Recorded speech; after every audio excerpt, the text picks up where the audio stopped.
Fuj. Ale tu teplo.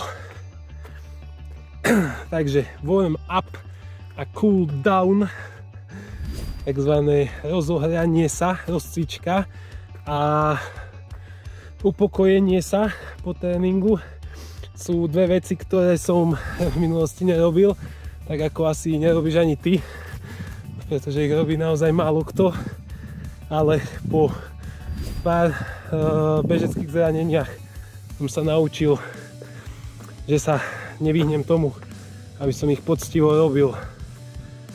Čiže čo sa týka warm-upu, začínam tak, že mám 10 minút takú zostavu, takú rozcvičku, ktorú robím ešte predtým, ako vybehnem. Čiže tam zahrejem stabilizačné svaly, ktoré sú zodpovedné za dvíhanie nôh a tlmenie dopadov, stred tela, neviem, som povedal, stabilizačné veci podcvičím a na konci tejto rozcvičky už mám ako keby celkom dobre dvihnuté tepy, telo je zobudené a je pripravené obuť tenisky a ísť von. Tréning začínam vždy tak, že mám 10 minút ešte ľahký klus na také ďalšiu časť ako keby rozohratia a až potom prechádzam do svižnejšieho tempa, do aerobného. Pokiaľ mám nejaké intervaly, tak je tá rozcvička ešte komplikovanejšia. Ale toto je taká základná na ako keby ten najjednoduchší typ tréningu a ten, ktorý buduje základnú vytrvalosť. Koniec tréningu, alebo takto po tom, ako si odbehám, čo mám, alebo sa potúlam v kopcoch, tak posledných 50 minút tréningu mám zase len veľmi ľahký klus domov na vytrasenie nožičiek. A potom, keď prídem domov, tak sa osprchujem a čaká ma zase 10 minútová zostava stretchingu a fyzio veci.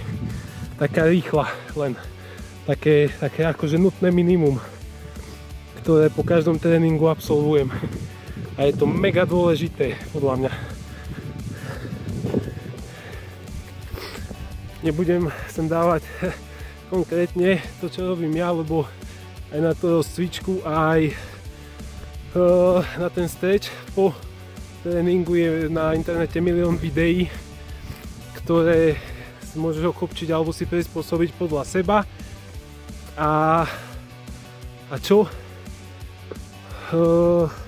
Nebal by som sa toho, že či toto je dobrý cvik a či tento a či takto to stačí. Vždy je lepšie robiť niečo ako nerobiť nič, čiže akákoľvek rozcvička, akýkoľvek cooldown je lepšie ako žiadny. Chvíľu mi trvalo, kým som na to zvykol, ale teraz už to mám ako súčasť toho tréningu, že úplne to mám v sebe už zakorenené, že bez tohto sa to nerobí. Ja viem, že som nepovedal týmto videom vôbec nič nové, pretože o týchto dvoch veciach všetci veľmi dobre vieme, ale ruku na srdiečko, kamoši, kto to naozaj robí? A kto to naozaj robí poctivo? Tréning čo tréning. Takže je len o to, aby som vám to povedal ako miliónty človek a ja. Je to naozaj dôležité. A je to podľa mňa nevyhnutná vec, pokiaľ chceš trénovať a hýbať sa dlhodobo bez zranení. Samozrejme, ak si nevyhral jackpot v génovej lotérii, asi nezničiteľný.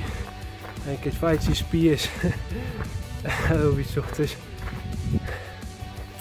Asi toľko múdrosti na dnes a majte pekný deň. Dovidopo.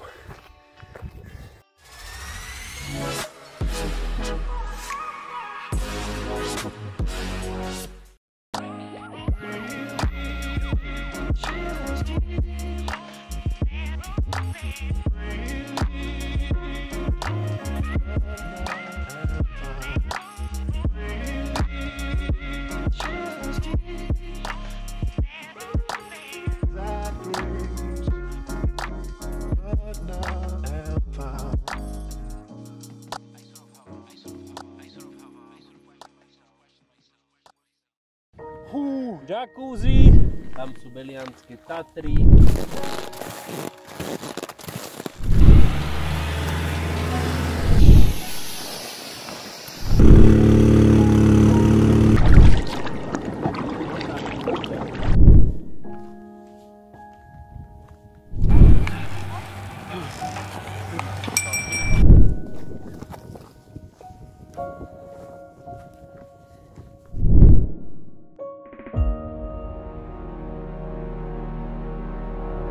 Thank you.